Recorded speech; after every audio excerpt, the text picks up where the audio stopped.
All right, let's talk about something we all use every single day, but maybe don't think about enough: money.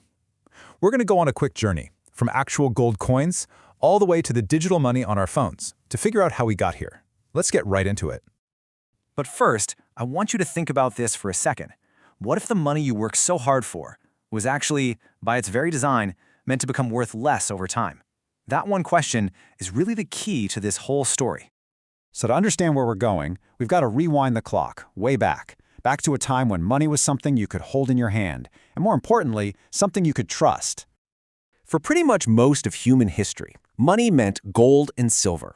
And why those two? Well, it's simple. They're rare. You can't just fire up a printer and make more gold. And because of that scarcity, they had a stable value that people could rely on for literally thousands of years. But, even back then, people were trying to game the system. It was kind of the first version of sneaky inflation. A king, for instance, might shave just a tiny little bit of gold off the edge of every coin. It still looked like the same coin, but suddenly it had less gold in it. He was devaluing the money without anyone really noticing. Eventually, lugging around heavy bags of gold and silver got, pretty inconvenient. And that led to a huge innovation, a totally new kind of money that was based on a simple promise. And that promise was all about trust.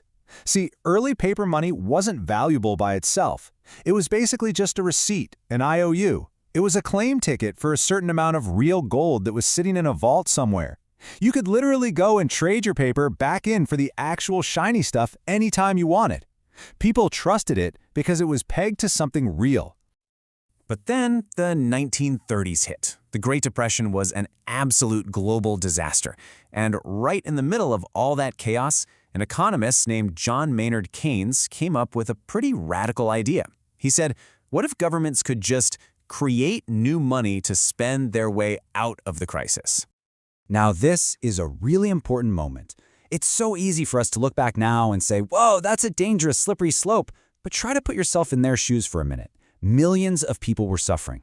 From that perspective, being able to create money gives you this incredible power to fund new jobs, to help the unemployed, to pull your entire economy back from the edge of a cliff. So was it a terrible idea, or was it a necessary tool to fight a global catastrophe? It's a really tough question. That idea that money could be more flexible, it just sort of simmered for a few decades, until one single moment, when the promise that backed the whole system was finally and officially broken. The year was 1971, a date that, honestly, changed everything about money. So what happened? Well, President Nixon needed more cash to keep funding the war in Vietnam, and being tied to gold was holding him back. So he made a pretty shocking move. He just decided to take the US dollar completely off the gold standard. And just like that, with one announcement, the cord was cut.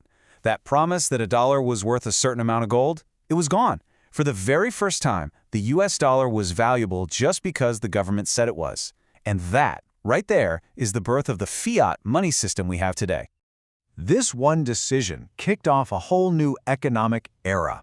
An era defined by a force we all feel every day, the age of inflation. So what actually happens when you can just create money from nothing? Okay, here's a great way to think about it. Imagine all the money in the economy is a giant punch bowl. Every time the government creates new dollars, it's like they're just pouring more water into that bowl. Sure, there's more liquid now, but every single cup of punch is weaker. It's more watered down. Your slice of the pie just got smaller. So think about what that really means. You trade your actual time, your energy, your talent, real things, for money. But when that money gets diluted, the value that you worked so hard to store is just gone. Your purchasing power drops, which means you have to work more and more just to buy the same stuff you used to. And look, this wasn't some one-time emergency thing. It became the new normal. That decision back in '71 set the standard, and basically every single administration since then, Democrat and Republican, has followed the same playbook. Now, in the US, this has led to that slow, steady inflation we all know. But if you want to see what the worst-case scenario looks like, just look at countries like Venezuela, or Zimbabwe, or Lebanon. Uncontrolled money printing led to hyperinflation, which completely destroyed the life savings of millions of people almost overnight. Okay, so after that pretty bleak history of broken promises, you have to ask yourself, what's next? Is there any way to go back to a system of sound money? Well, one theory is that history might just be repeating itself. You know, just like people thousands of years ago naturally gravitated towards gold because it was stable, maybe people today are starting to look for a modern version of that, a monetary system that they can actually trust again.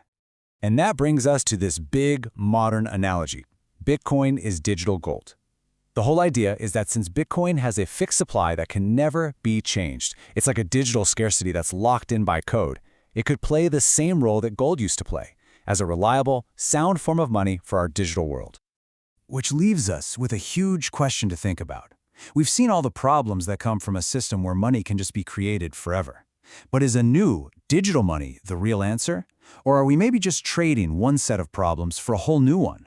I think that's a debate that's going to shape the future for all of us. By the way, if you found this interesting, be sure to follow, like, and share the podcast What Bitcoin Taught Me, and follow us on Twitter/X, Nostr, Blue Sky, Threads, Instagram, Facebook, LinkedIn, Spotify, and now YouTube.